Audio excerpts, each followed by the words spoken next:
First open. இந்த open வரும்போது இங்கே க்ளோஸில் இருக்கணும். அப்படியே இங்கே அப்படியே ஆப்போசிட் மாறும். ஆச்சா, கீழே இங்கே பார்த்து திரும்பும்போது இது அப்படியே ஆப்போசிட்டுக்கு மாறும். ஸோ இதுதான் பொசிஷன்ஸ்.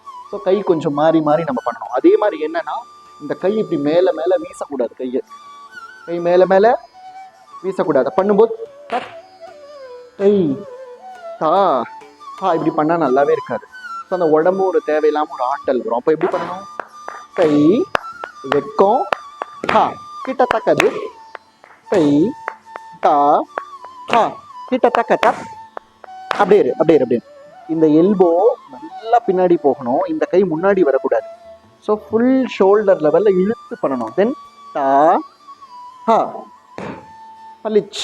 இது இப்படி ஆடக்கூடாது, இழுத்து பிடிக்கணும். முதுகு நிமித்தி இதுவும் இதே மாதிரி தான் இருக்கணும். புரியுறதா? எஸ்.